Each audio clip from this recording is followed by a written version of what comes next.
Should we actually be worried about our jobs as travel advisors? Or is AI just the newest tool that people are starting to use to plan travel like every other shift the travel industry has seen? And are travel agents using AI in their businesses? Because travelers are absolutely experimenting with AI right now, and that's raised some very fair questions. So today I want to walk you through what I've been hearing across recent articles, surveys, and real industry conversations, and then share what this shift actually looks like inside the travel industry. And then at the end, I'll give you the outlook that I truly believe is accurate. I'm Jill. I'm a travel advisor and entrepreneur with over 20 years in the travel industry, and here I share insights and tips about working in the industry and how to get started the right way.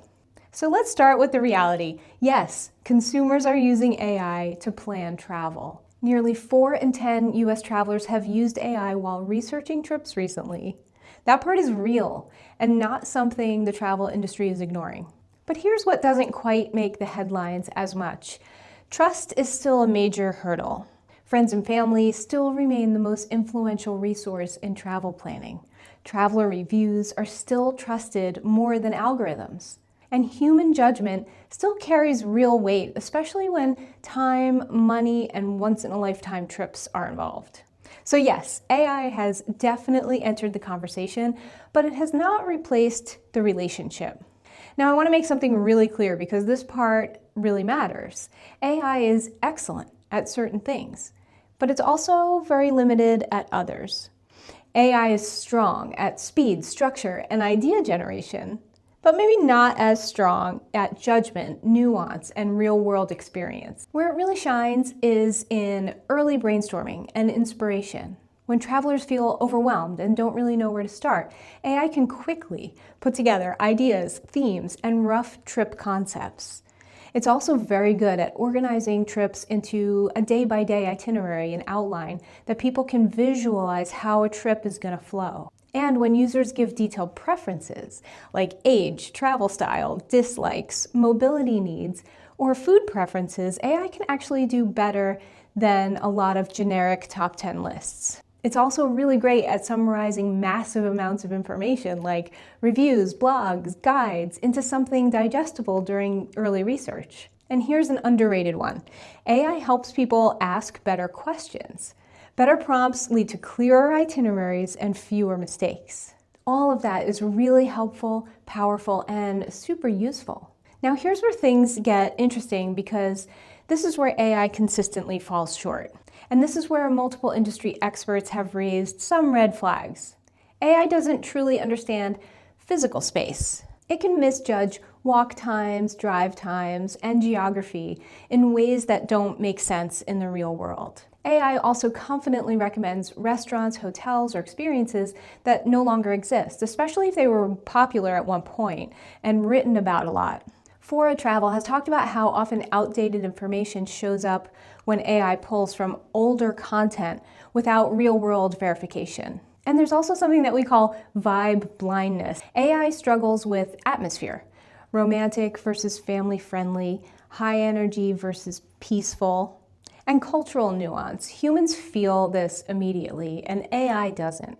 And unless it's prompted very carefully, it defaults to this sort of over-touristed, obvious recommendations that everyone already knows about, leaning towards consensus instead of curation.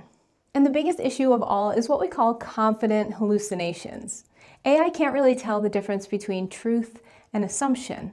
So when information is missing, it fills in the gaps confidently. AI is an incredible starting point for travel planning, but it still takes human judgment to get the details, logistics, and special experiences right. Now let's talk about what's actually happening inside the travel industry. Because no, travel advisors aren't panicking. They're adapting, and they're using it intelligently in their businesses.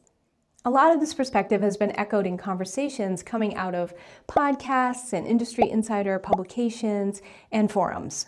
And what I'm sharing here is also reframed through my own experience. Advisors are using AI as a smart assistant, not a replacement. They're not using it to rush their work. They're using it to reduce mental overload, so the final trips are more thoughtful, more polished, and more intentional. The win really isn't speed. The win is better outcomes. Some advisors are even building custom AI systems that reflect their business standards, their preferences in business, their non-negotiables in communication, keeping a really high bar set for the high-touch clients. This leads to more efficiency and fewer mistakes, more consistency, and less decision fatigue. AI is really being woven into the entire client experience, from pre-discovery call prep to trip intake forms, trip frameworks, supplier communication, and quality checks on personalized itineraries. Humans still make all the decisions. AI just simply supports the workflow. Travel advisors are also using AI to turn conversations into clear next steps. Inquiry forms and call notes go into AI to create a clean client brief and action plan. Less information gets dropped or missed. It's more automation and scale without losing personality and trust, still requiring a very, very human input. And for marketing, instead of creating content from scratch, some advisors are pulling stories from real client conversations. Notes from discovery calls or post-trip follow-ups are being turned into social posts and newsletters and thought leadership. This is where great prompting really becomes the skill. The advisors getting results aren't just asking questions. They're teaching AI how they think. We're seeing these workflows compound and really provide some freed up time. Looking ahead, advisors who are using AI in these ways feel really positive, especially about the time savings. More time equals more creativity, more sales, more time to travel, and to really be the CEO of their businesses. More time to focus on the bigger things, the bigger vision. If you're brand new to the industry, the worst thing that you can do is ignore AI. Most travel advisors are already using some form of AI tools, mostly starting with client communications and emails, followed by research, proposals, and itinerary generation, marketing, and social media. So here's the bottom line.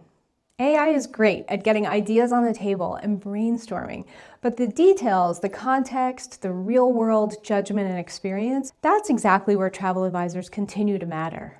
And the more AI content that is out there, and as it becomes more prevalent, I see the travel advisor being even more essential to sift through the noise.